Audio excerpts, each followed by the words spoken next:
Ladies and gentlemen, good morning.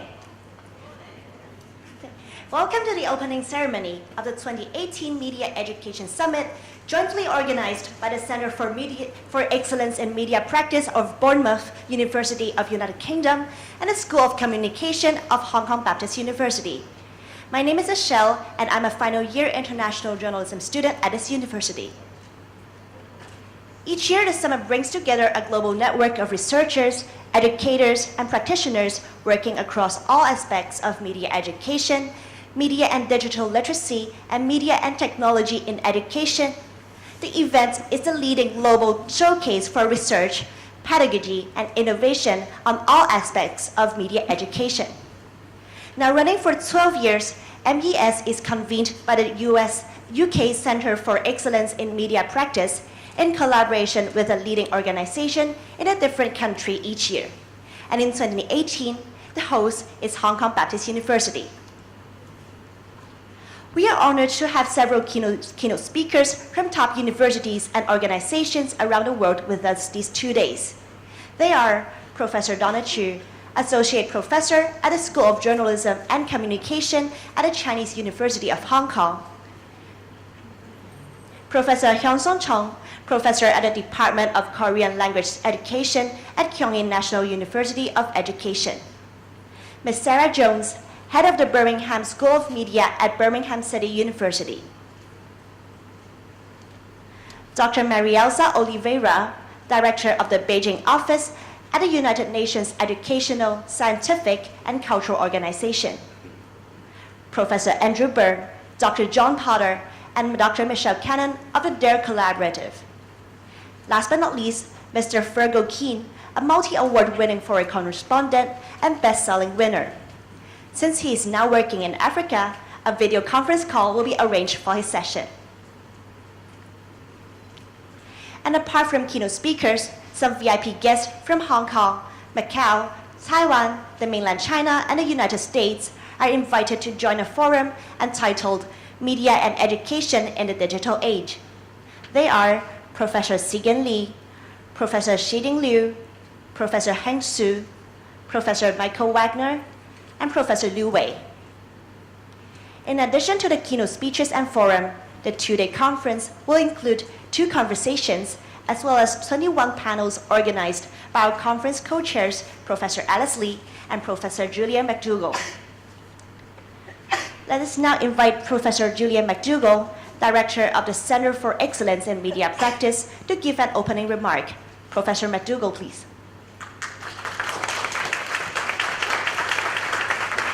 Thank you very much. Thank you everybody for coming. Welcome. Thank you in particular to Professor Alice Lee and all of the team at Hong Kong Baptist University, and congratulations on your anniversary, which we're also celebrating as part of this event. This is the 12th Media Education Summit, organised by ourselves, the Centre for Excellence in Media Practice, working with a different organisation each year. After 6 successful summits in the UK, we decided to take the event abroad, and we've held the summit now in Prague, Rome, Boston, Massachusetts, Segovia, and now in Hong Kong at the Baptist University. I'm delighted to say this will be our biggest summit so far, with over 100 presentations, a rich blend of media education and media literacy research being shared across the 2 days. As well as the keynote speeches, which have already been introduced, I'm delighted to say that running parallel with the conference, we have once again our Youth Media Education Summit. So you will see the young people from South Island School working with Marketa Zezelkova and Ian Williamson around the place, filming and producing work that we will see at the end of the first day. So after Sarah Jones' keynote at the end of day 1, we'll see the results of the Youth Media Education Summit, which is always a really nice day, really nice way rather to end the first day. So onwards, I don't want to take up more time when we could be getting into the first presentation. So thanks again to Hong Kong Baptist University, everybody at Bournemouth University who helped to make this event possible. Thank you all for coming here today, and I hope you enjoy the event.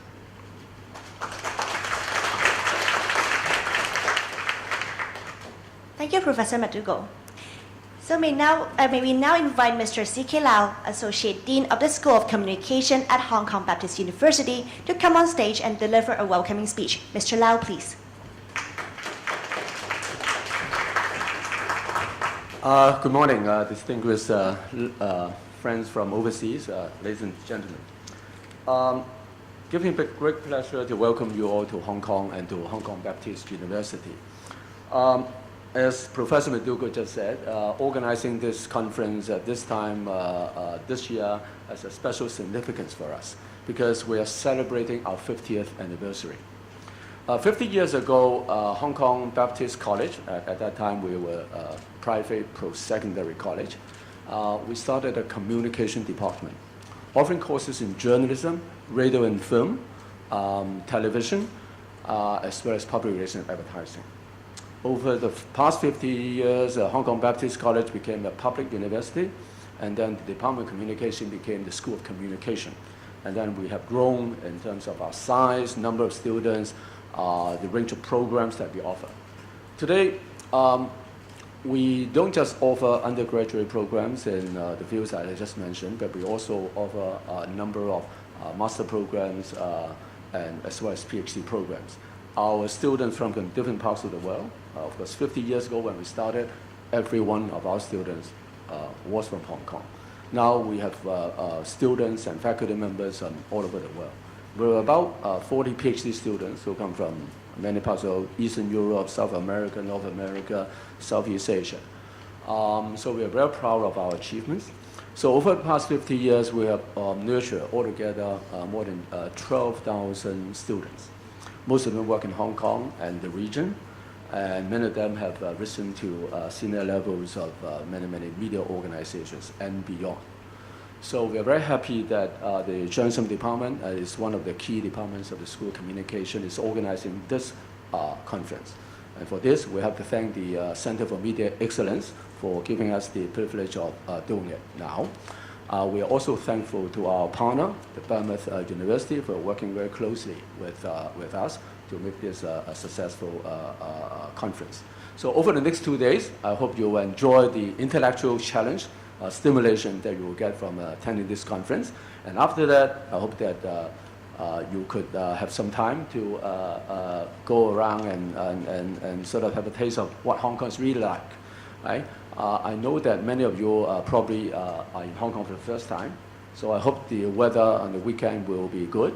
We heard that the typhoon is coming, but I can assure you that the chances of it hitting Hong Kong directly is going to be very low.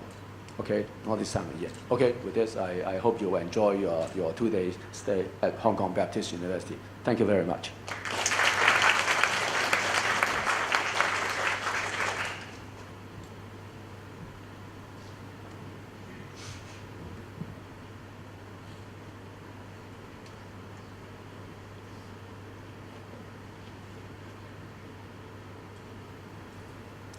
Thank you, Mr. Lau.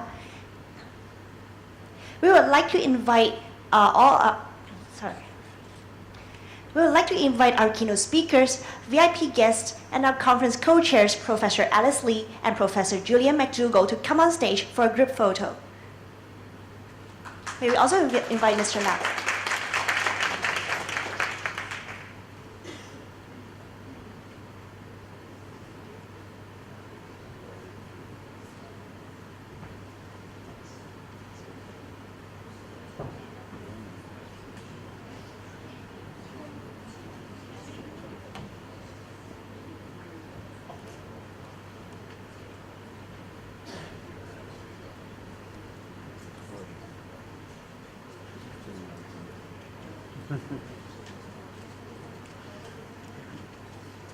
Yes, please look at our camera, which is held by the lady in the middle with a red bracelet.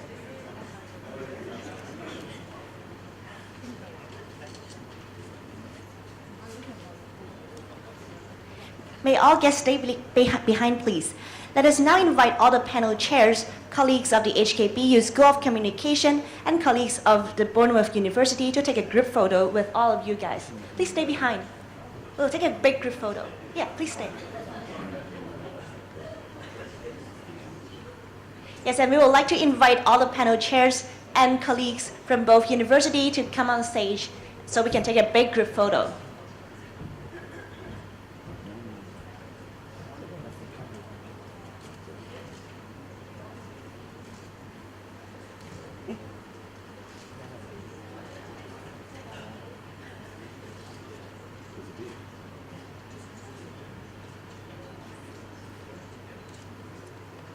Thank you very much.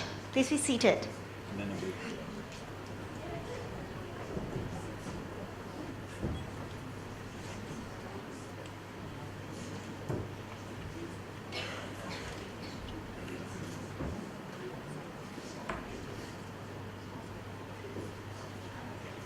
So now we'll take a big group photo with all the audience. So if you're sitting at the side, may you please move a bit to the center so our photographer on stage can take the photo of all of you. So please move to the center for me.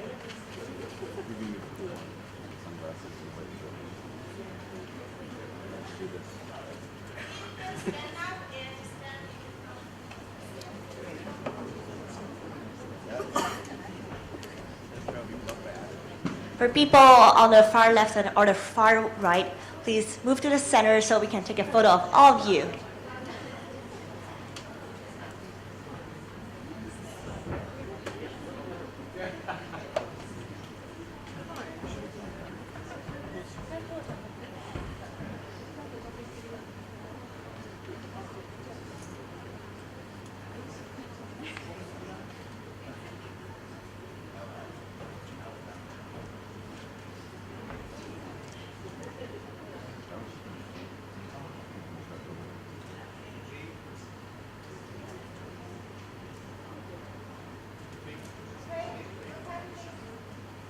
Okay, in 3, 2, 1, cheers! Thank you very much. You can now return to your seats.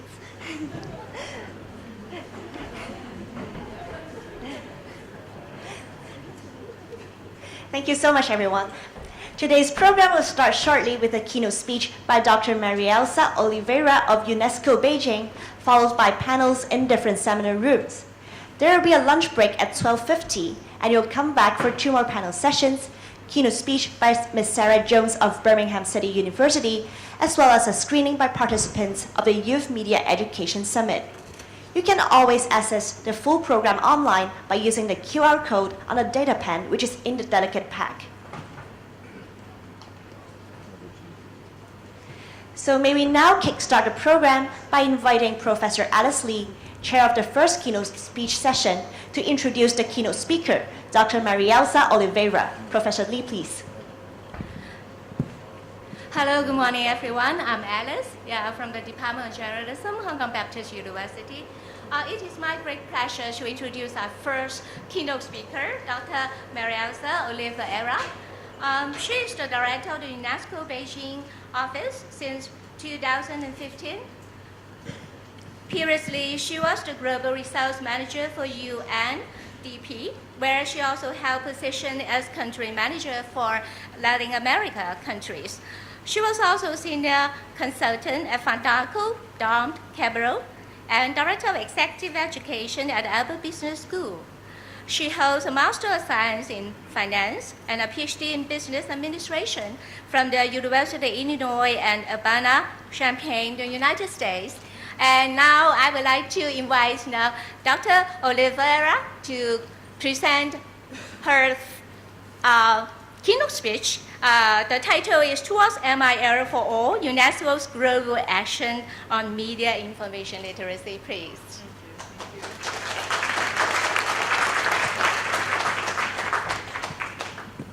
Good morning, everyone. Can we bring it up a little bit? I prefer if you can use this. Yeah, because I have a lot of paper here. And that's great. Thank you. Thank you very much. Let me start by saying how pleased I am to join you and all the experts that came for this important summit this morning. And to offer my deepest apologies. I was supposed to be talking tomorrow, but unfortunately, there was a last-minute change to my schedule, and so graciously, the true keynote speaker who was supposed to be here has given her spot, and so thank you so much for the invitation. I think this is such an important summit. I already feel like I grew as a professional by attending it, even though it seems only yesterday, because my pants are a bit tight this morning out of that marvelous dinner. So there was some growth for sure. So thank you very much. Again, this is a critically important topic nowadays, media and information literacy.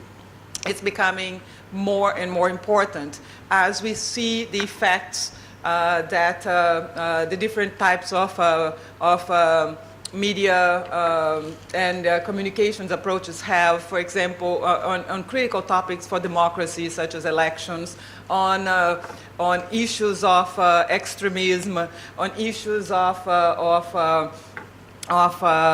engagement of youth, and so on and so forth, on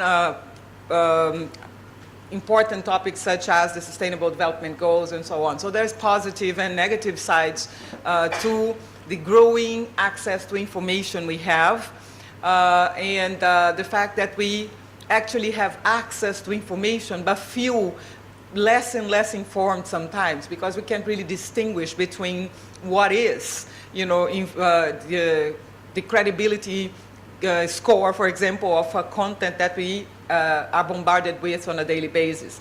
So this is becoming, this kind of skill, media and information literacy skills, are becoming absolutely critical for every society. So it's particularly grateful. I'm particularly grateful that it has been included in this way in this particular summit. So how do I pass on? You just press. Okay. So let me just start by saying that the concepts of media literacy and concept of information literacy are not, unknown. They've been around for a while.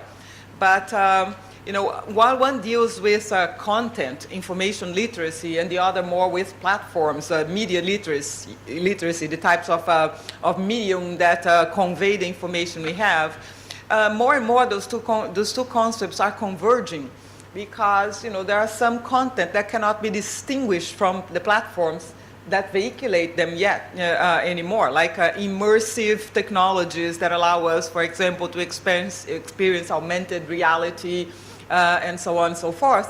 They are both media and information at the same time. So the concepts of media and information literacy kind of merged.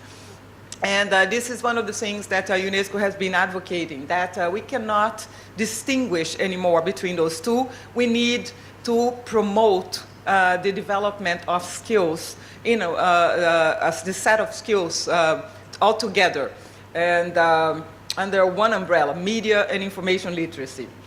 It's a very forward-looking approach in a way, and that encapsulates quite a lot of the different types of skill sets that are relevant, and the types of literacies that we should have. We have some, on the screen for you.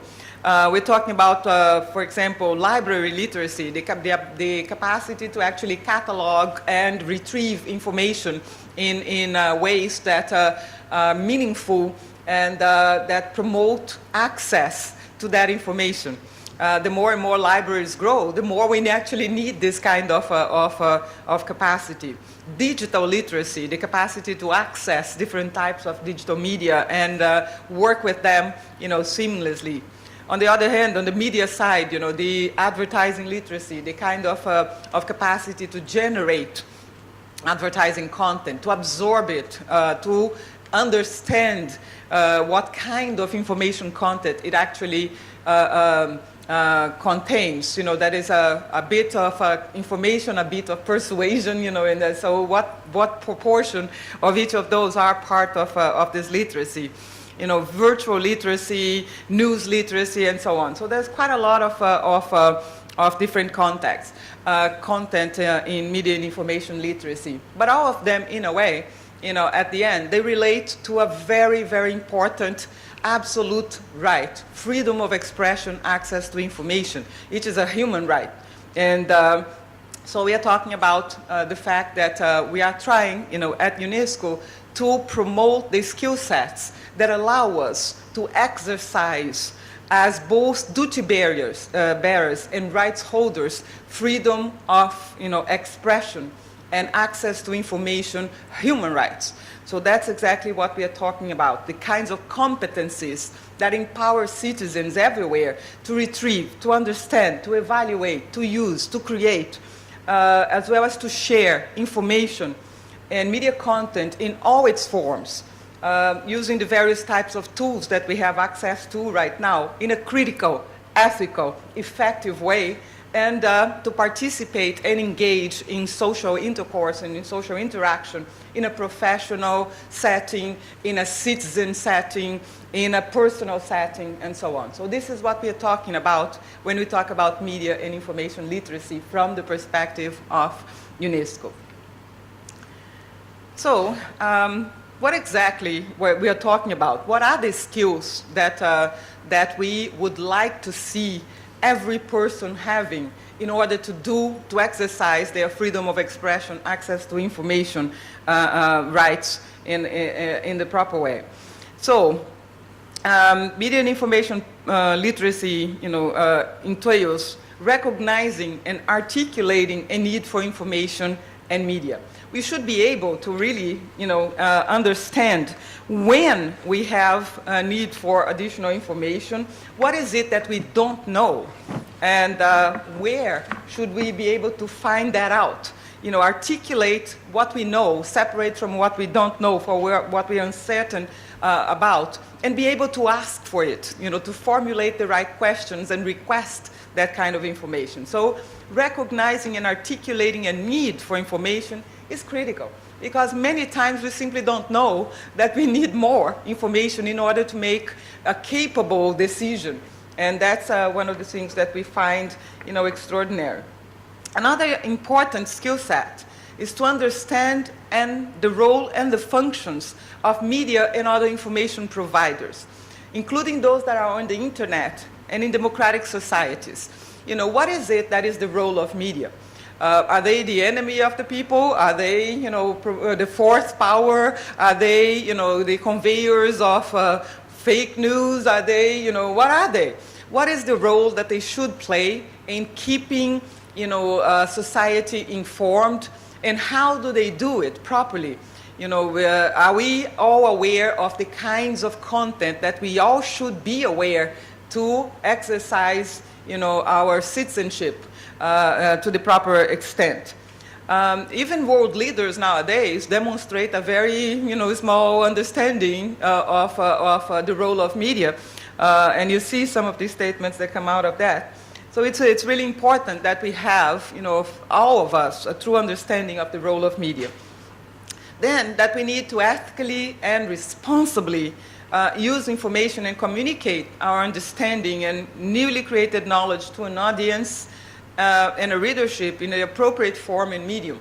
Make sure that what the message we have is conveyed to an audience in a way that they can understand. If I start talking to very young children about media and information literacy using the terminology that I'm using with you right now as experts, am I communicating with them? Am I conveying the information properly? Not really. So you need to understand the language, the style, the cognitive capacities on the other side. Make sure that you provide accessible content for persons with disabilities and so on and so forth. So there's quite a lot that needs to be part of conveying and using information in an appropriate way. We also need to be able to apply ICT skills to process information and produce user-generated content. More and more, the various platforms through which we engage to obtain and share information, they actually seek our input and thrive on the content that is user-generated. So our responsibility as part of a community that generates content for others. For example, if you're answering a survey that is really important, you have a responsibility, to actually research the topic, understand the topic, answer the survey in a truthful way, so that the aggregate responses can actually, really represent what that particular community is thinking. Let's not just go in and, for example, when you have, imagine a really critical question such as we had in the UK 2 years ago: should we exit the European Union? And people respond on a lark. I really, I don't care, let me mark A or B or whatever. This is, a mark of social responsibility, that you actually respond, and your aggregate response actually conveys appropriate, your considered understanding of what the proper response. Engage with information, media, and technology for self-expression, for rights, for intercultural dialogue, for democratic participation, gender equality, defense privacy, and so on, and advocate against all forms of inequalities, intolerance, violent extremism, and so on. So you also have this responsibility of mutual understanding, of promoting mutual understanding and a peaceful engagement in virtual environments as well. So these are all new, content and responsibilities, and we should all be aware of them. And that's what, media literacy, media and information literacy is about. So, and why, are we talking about this? What has been changing lately that makes it so much more important that we acquire and exercise properly these types of literacy? Well, we know that we live in a world when communication technologies are becoming more and more prevalent, and the kinds of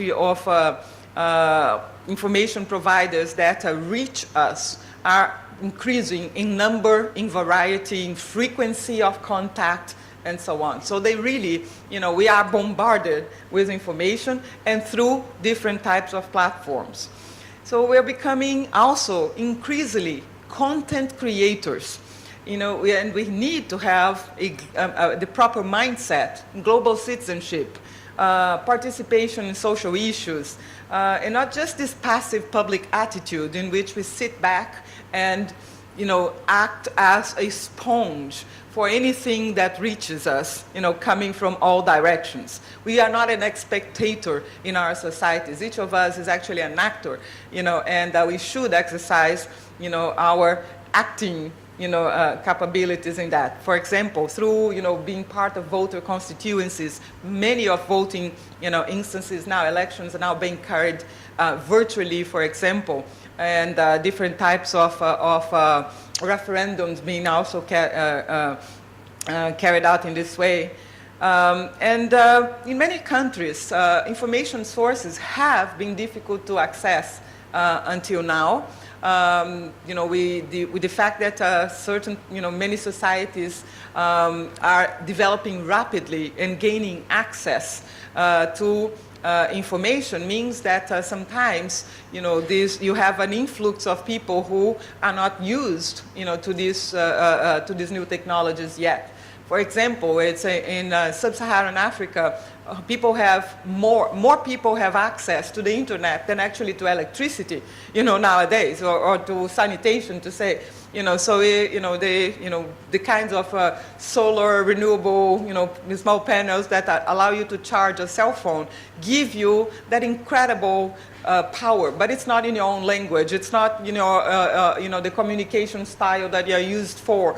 It's giving you access to sources that you have no idea what the level of credibility are, and so on. So societies that are newcomers to the information age are particularly, it's particularly important that they are, reached and properly, receive and develop media and information literacy skills. So, because these are incredibly important, what we see on this new media is shaping beliefs, perceptions, and actually behaviors around the world in a way that is unprecedented. And so we need to have this kind of capacity. And there's this increase in user-generated content, virtual spaces, citizens journalism, quality media is more needed than, is needed more than ever.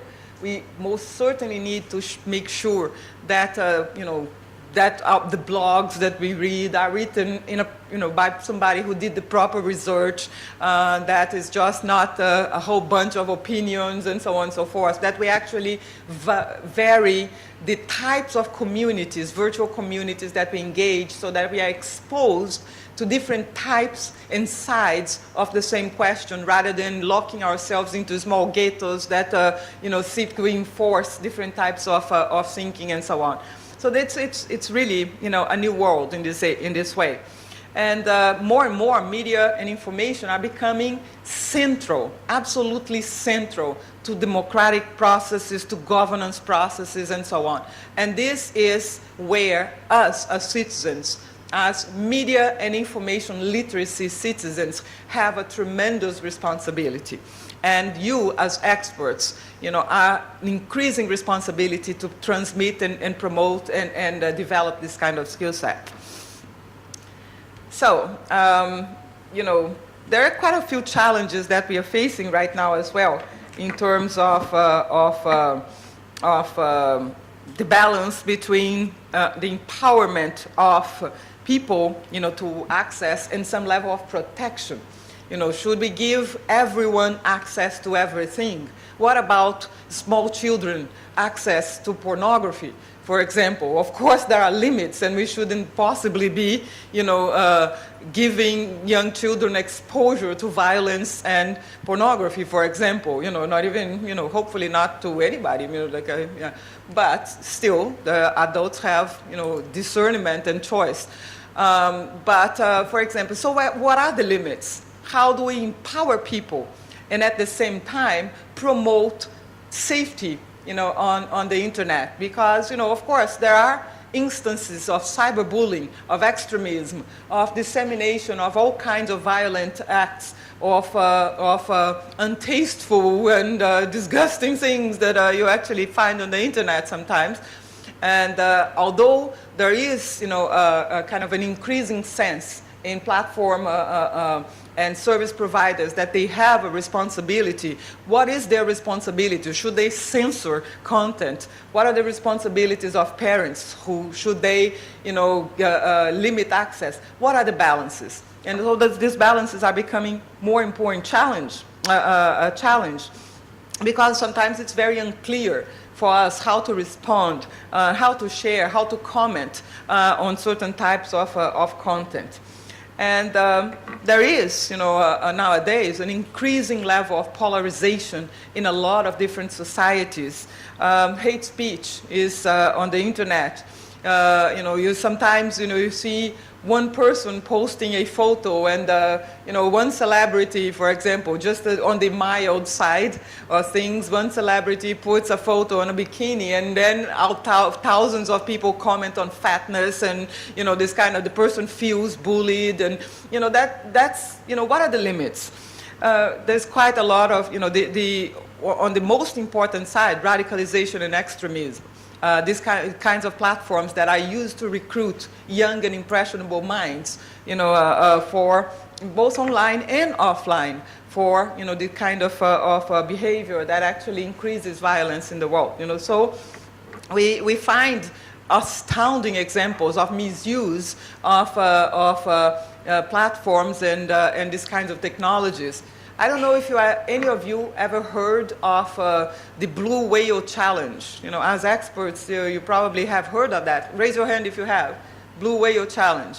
Can you imagine, something as incredible as that? A challenge that reaches impressionable young people and asks them to self-mutilate and ultimately, to actually commit suicide. 130 deaths in Russia alone.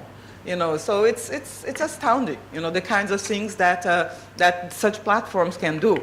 And the kind of responsibility we have, and you have as experts, that parents have, that communities have, that regulators have, in making sure that this kind of thing is not happening. So the information, media and information literacies are becoming incredibly important. They are increasingly critical to safety, to health, mental health including, to citizenship, to governance, and so on. So, they cut across, and the responsibilities, they cut across educational settings, cultural settings, family settings, social settings, and so on. And we need to make sure that we empower people to be curious, to explore, to search, but also we need to find ways to protect them, that and make sure that that content is appropriate, age appropriate, and so on. So there are quite a lot of things that we need to think about when we look at that.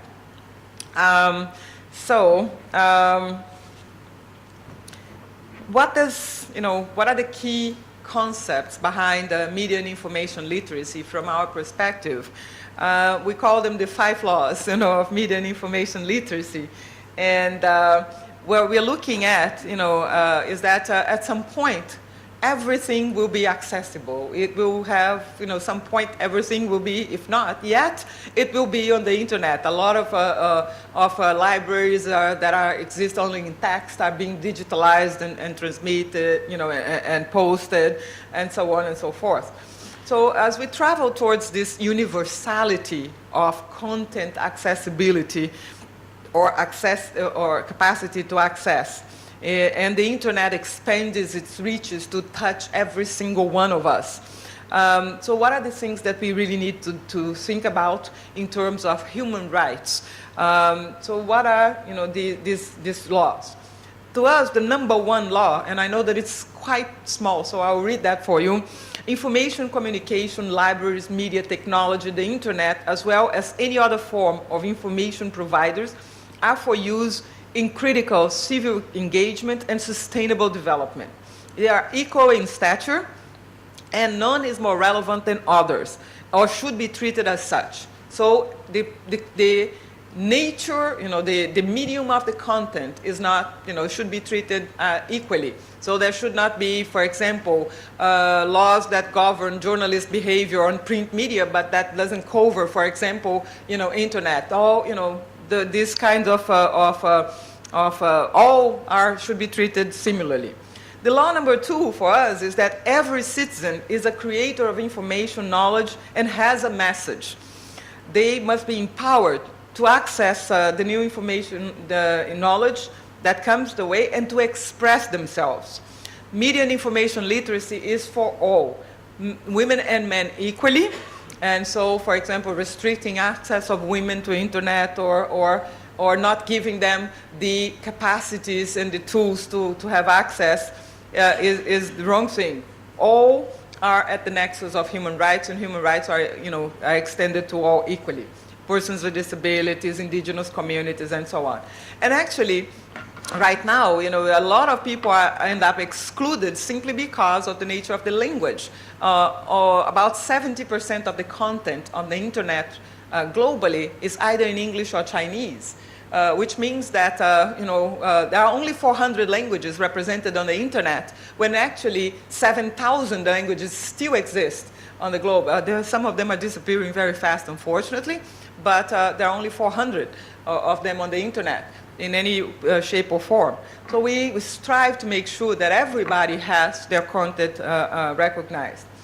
The law number 3 is that information, knowledge, and messages are not value neutral, and we should be aware that they are not value neutral, or always independent or devoid of biases. That quite a lot of information is biased and has a platform. So any conceptualization, use, duplication, replication, retweet, or whatever you call it, should, and any media and information literacy empowerment program should make sure that this is transparent, that we are aware that every message on the internet has actually some, value judgment content in it. It's being posted by somebody who has a message and an agenda, and therefore favored in this way.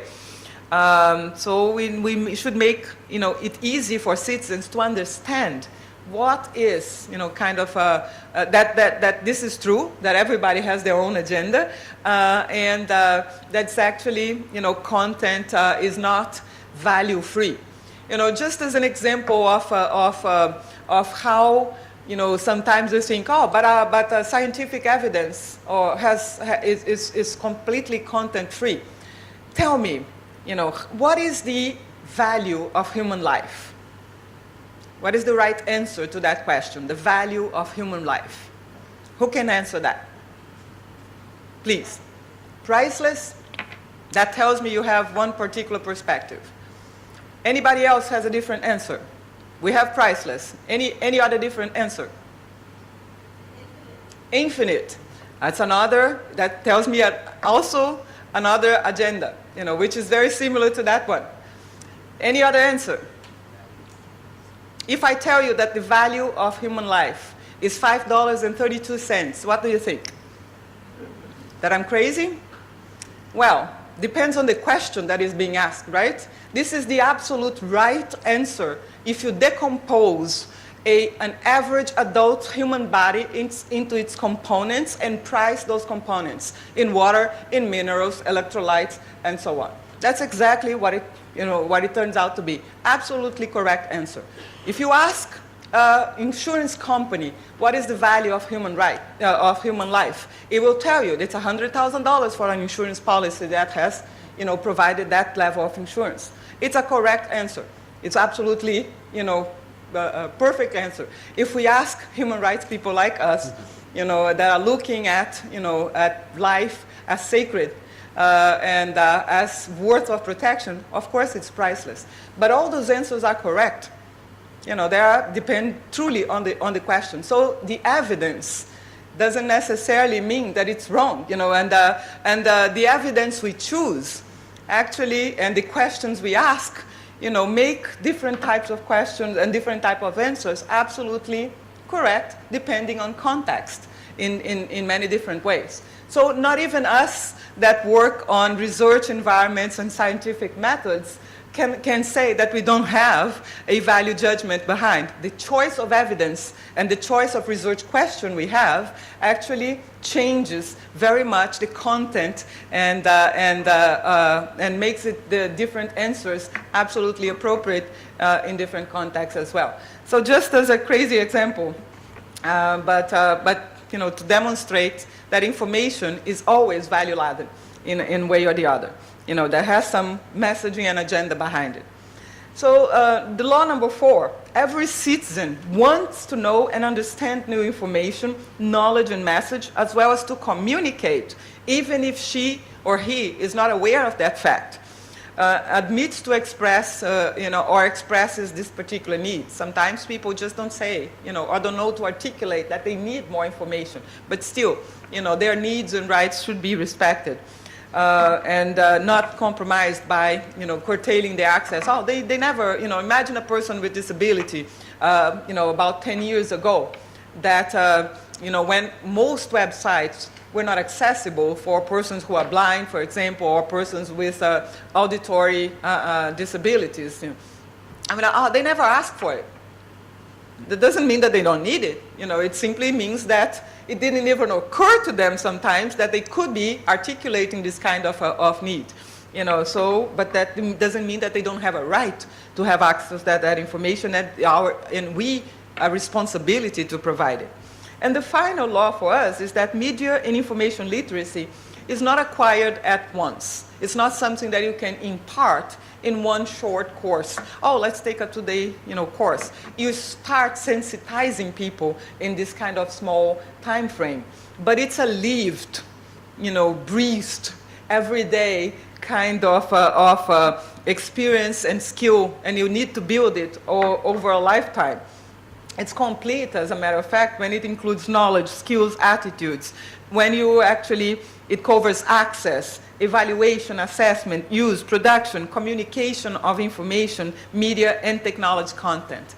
So that's the kind of thing we're talking about. A very comprehensive media and information literacy, kind of a concept.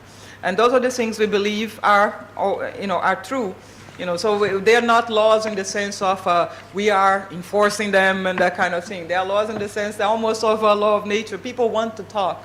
They want to express themselves. They have a right to. We have a duty to provide them that access. We should know that every one of us that conveys a message is actually coming from a message and an agenda. I mean, we should make sure that people understand that there are different perspectives that come together, and each of us has a perspective. We should make transparent what kind of perspective we have, and we should empower everyone as content producers, as well as content users and transmitters and so on. So essentially that. My God, down here, are we here? So who do we work with, what do we do, and how do we work? The kinds of actions that we have on media and information. We partner with literally everyone. Children, young people, state, teachers, parents, officials, libraries, NGOs, researchers and academicians, other international organizations, and so on. Because we all consider them, they consider them all change makers, an important part of the group. And we develop guidance, for example, and a curriculum for teachers to make sure that people understand what is the content that should be imparted to all who are seeking to increase their media and information literacy skill sets. And just for example, this guide, the curriculum for teachers, is currently available in 13 languages. So if anybody would like to actually consider increasing the number of languages and translating it into yours, please go ahead. We will be absolutely delighted. And it's not something that is static. It should be adapted to different societies and make sure that it's, fits into the kinds of lifestyles and so on, with examples and that speak to that community and that society. We also make sure that we promote media and information literacy by not only providing information for teachers, but for communities and citizens as well. So we are looking at stimulating debate on media and information literacy, and so this kind of content, online teaching platform, for example, making sure that resources are available and openly available for educators, researchers, individuals, etc. It's all public. For institutions in China and beyond that want to adapt this resource tool to their own language, please, we'll be happy to see that happen as well. The issue is that the kind of platform contains interactive, intercultural teaching resources for formal and non-formal and informal education settings, so that resources can be shared, they are open, they can be adapted, they can be used and re-uploaded by users in anywhere. So please, the point is to facilitate intercultural, interreligious, for example, dialogue and mutual understanding about media and information literacy. So that's what they are about. We also have policies that we suggest, and a good framework for policies at national and regional level, and different types of guidelines on developing strategies for increasing citizenship, media and information literacy everywhere. So this is to articulate, used by member states of UNESCO to articulate their own national policies and to engage at regional level for discussions on how to cooperate to improve media and information literacy across an entire region and what strategies can be used. We adapt and support member states in adapting this kind of guidance to their own local realities. We include, in this kind of adaptation process, we do carry out national consultations, making sure, for example, that to invite a range of stakeholders that can then articulate their own needs in terms of media and information literacy, and that is incorporated into this kind of guidance. So there are policies and strategies globally that have used this kind of guidance, and they've been incorporated into national policies, regulations, laws on access to information, on freedom of expression, on cultural and religious freedom, on media, on libraries, on education, on ICTs, and so on. So we're very proud of the impact, the policy impact of this particular set of tools, and we would certainly invite you to visit our website and know more about it.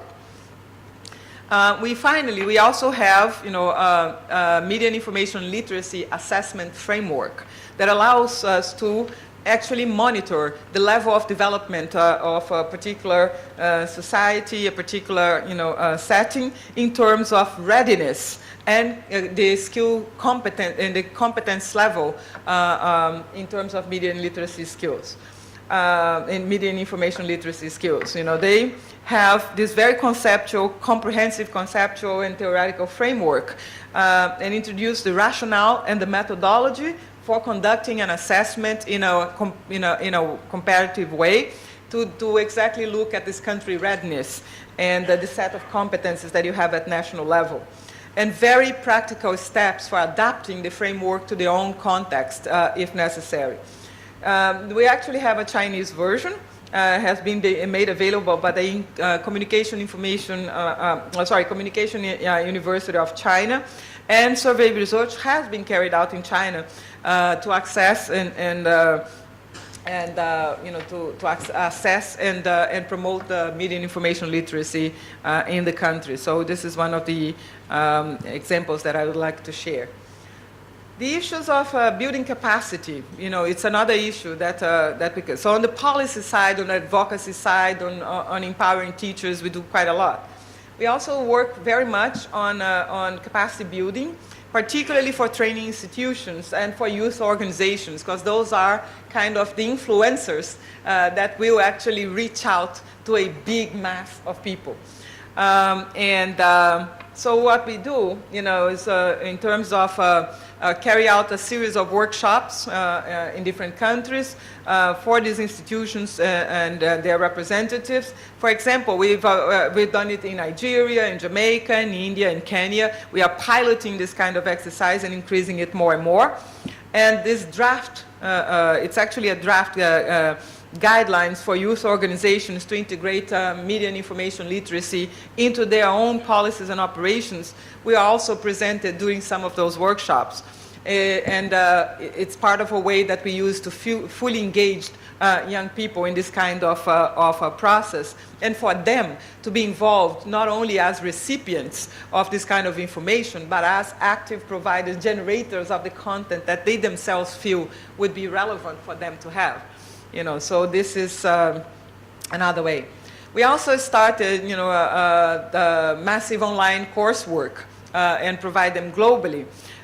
So there is a media and information literacy MOOC available, and it provides youth, it's aimed at youth and provide them with the kinds of competencies to become critical citizens and agents of change.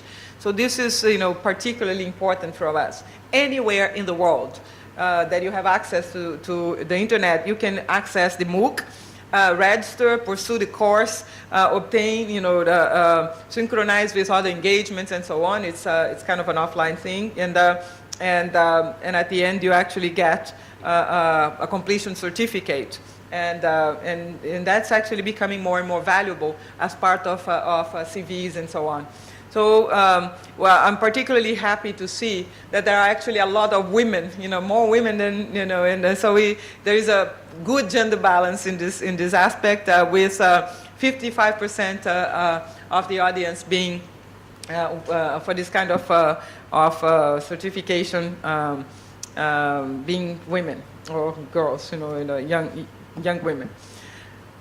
We also have, part of the global actions that we carry out on media and information literacy, we have initiated an international network supporting media and information literacy. We call it the Global Alliance for Partnerships on Media and Information Literacy, and it's becoming a significantly prominent organization right now.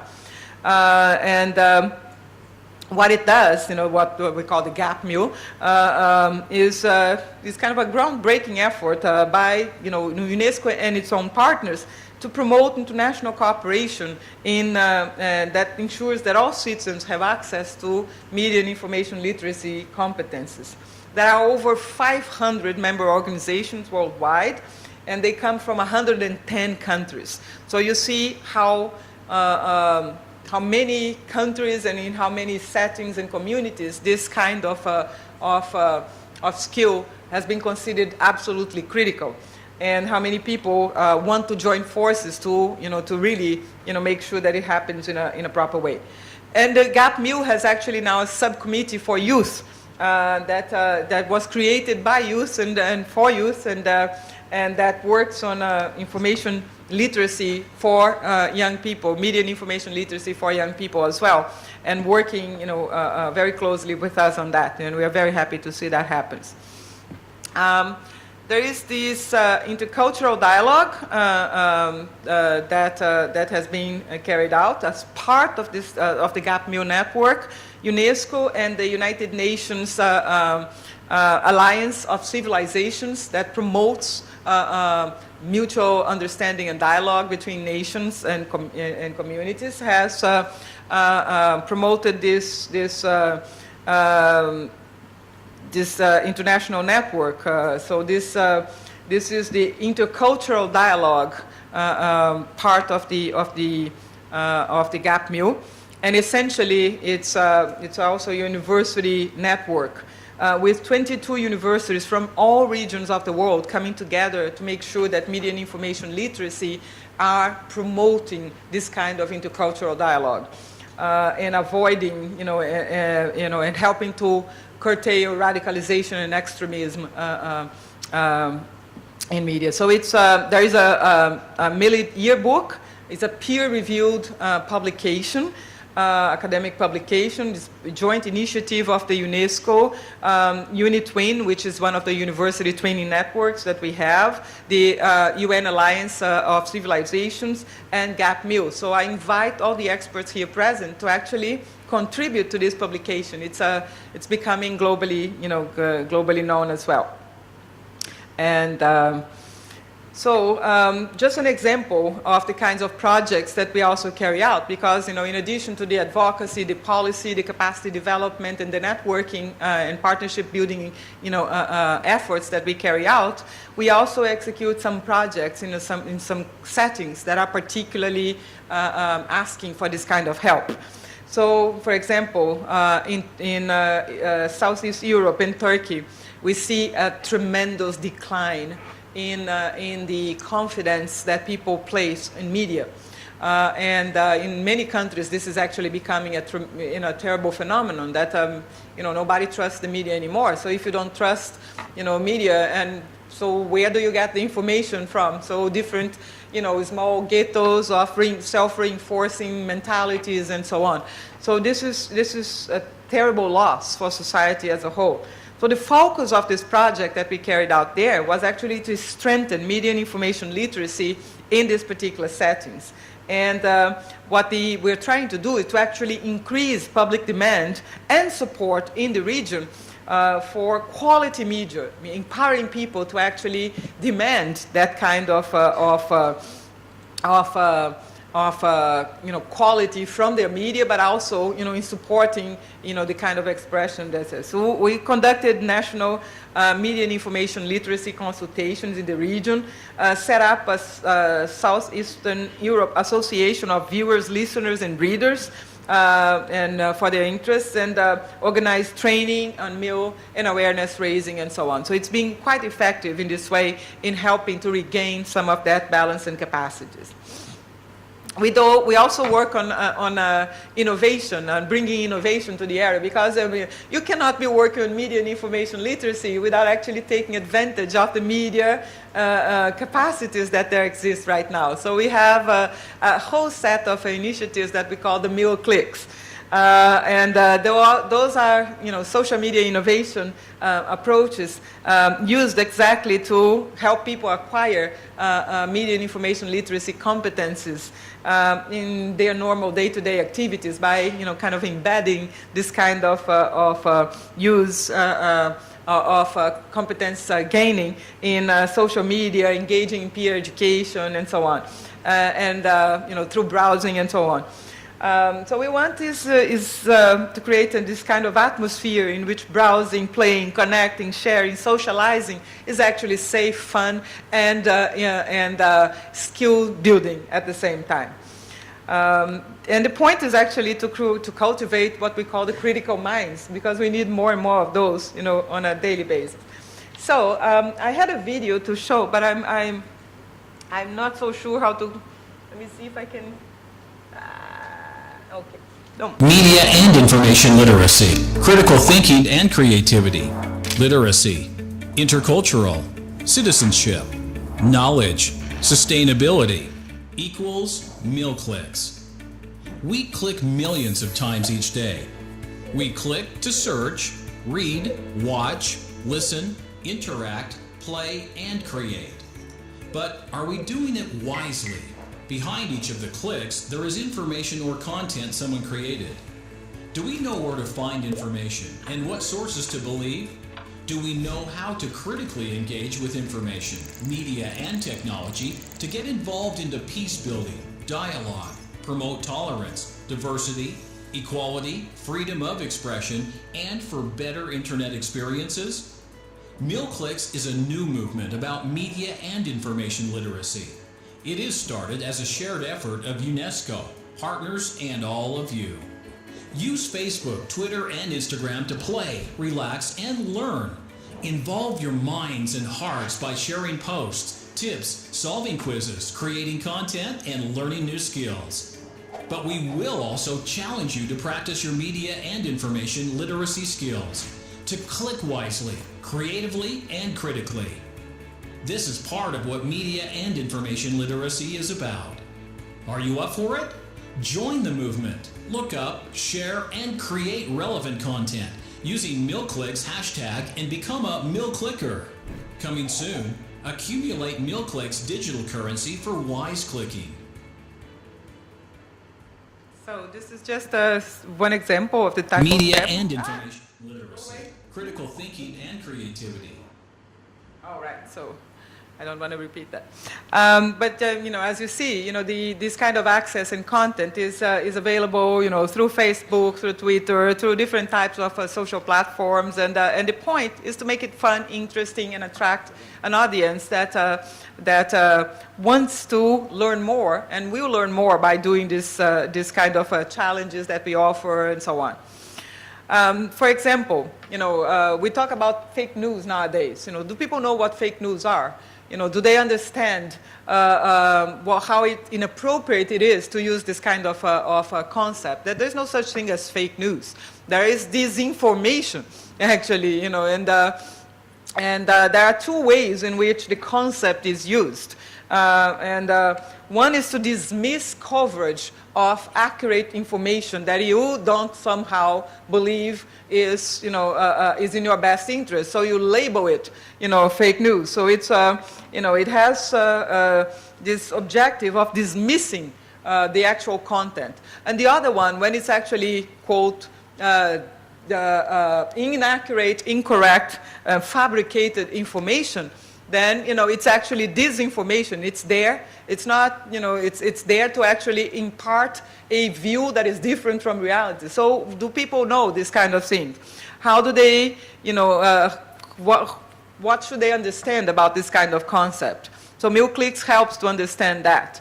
MealClicks also helps us to, understand, what are the barriers to becoming media and information literate, and what are the issues that you have to face? So what are the kind of skills that you should be acquiring, and put them to action? Just a few examples of that. What are the media and information literacy, skills in action, for example? What do you do when you find information? You actually cross-check. You do what us researchers do by calling triangulate. You actually seek other sources to verify. And if you find that the information is correct, then actually comment and so on. So actively you support dissemination of factually correct information. If you find that it's incorrect, just don't stand there and let it go. Send a request for correction. Make sure that you act as actively to help the internet collective, this collective, virtual collective commons, be filled with accurate information. So it teaches people what to do, and how to implement your media and information literacy, just as an example.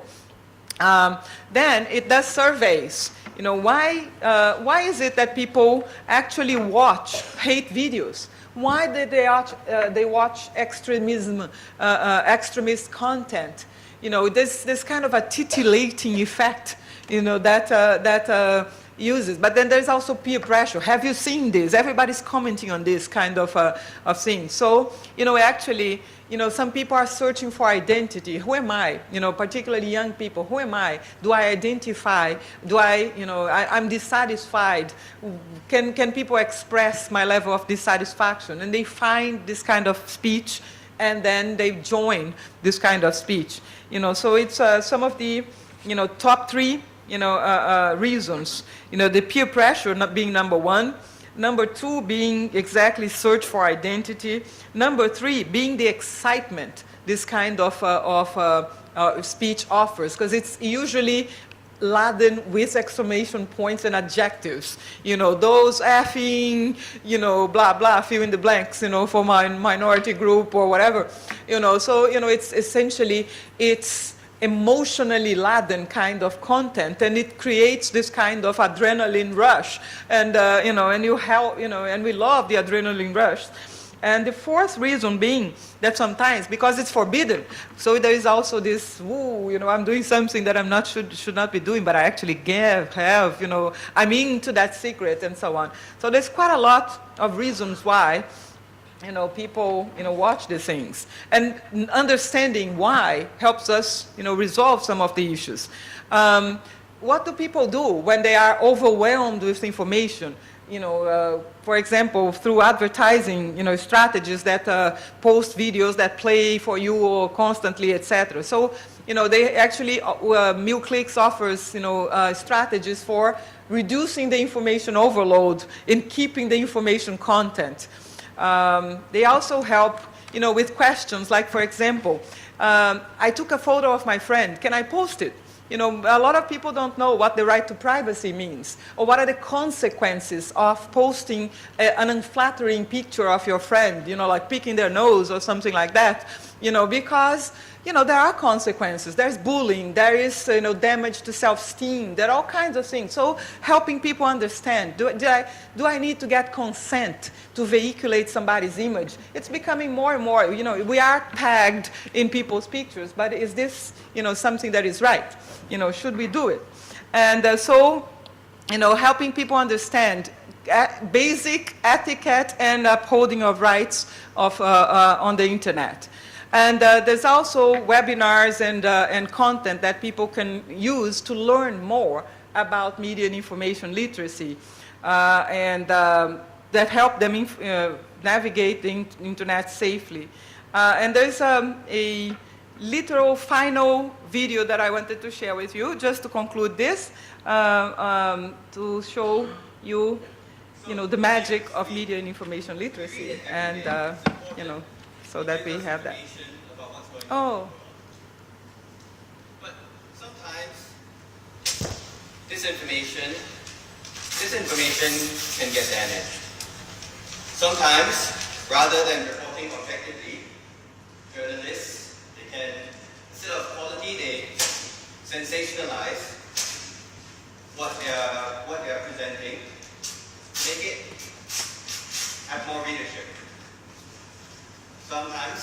corporations can have large stakes in various media corporations and make them report not objectively, but whatever suits their needs.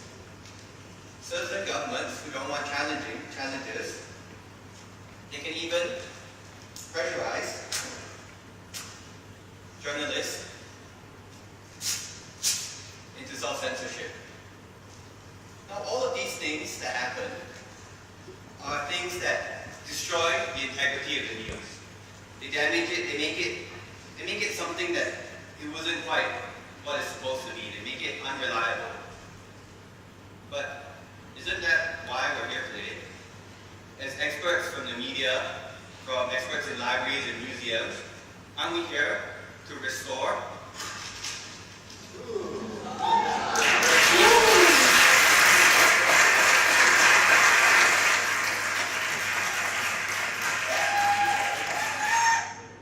So just to show you that there are ways of restoring integrity of media and and media and information literacy skills, and to build them into a big whole, that are a big whole, not with AW, that allows us to really exercise fully our rights and of freedom of expression, access to information. There are a lot of other things that MilClicks does. For example, thematic campaigns, celebrating media and information literacy during International Literacy Day, getting a pact, young people to make a pact to become online and offline users of information that are responsible in doing that. And the pact is actually available in English, French, Spanish, and Arabic right now. So, if you'd like to have seen it translated to your own language, please go ahead. That's where you can find it. And become a MilClicker. And all over the world, we are celebrating Media and Information Literacy Week every year. We just finished it yesterday. So we are looking at the results right now at what kind of awareness-raising process we were able to build on this global media and information literacy. And we do carry out series of academic conferences, and we do quite a lot of work in making sure that our partners from research side and from academia who are central to building this kind of skill set are involved in this kind of community. So this is just a kind of a work through of a few examples of how UNESCO works with policy, advocacy, network, and partnership building, in awareness raising mechanisms, in providing guidance and tools, and engaging young people so that media and information literacy can flourish. But you are the ones who actually research and advance the topic. So I'm profoundly grateful for the contribution you make, and I hope that you keep engaging with us on all these topics. So congratulations on the summit, and thank you very much for inviting me over. Maybe you stay here. Thank you very much to Dr. Oliveira. Give us a wonderful talk on MIL. Because time is up. So but I still want to invite maybe one or two short questions, from the audience. Because she's going to catch a flight. Any questions? So maybe please.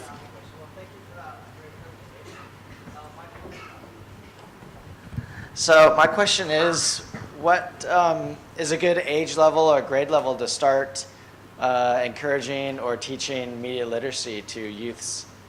Well, I would say it's like 1 day old. I'm joking, but literally, I'm not joking. 3-year-old kids nowadays, they question their parents and their teachers on issues that they see differently from their peers, or sometimes even access, from the internet. They do have on advertisement on TV. So no, the big hero is not, this particular guy. The big hero is superhero X, and this is how you behave, and it's okay to hit your friend because this is what they, and that kind of impact on as early age as we see nowadays means that the soonest we can bring media and information literacy to the table, to the kind of skills that we help to build, the better. But usually curriculum starts at a primary school level, and it should, because younger and younger kids are gaining access. So Yeah. it's more important than ever. Yes. Yeah. Any other questions? Please. Thank you. That's exactly the question I want to ask as an educator and also a parent. I found that because educators have been doing a lot to try to train the students, but how about the parents?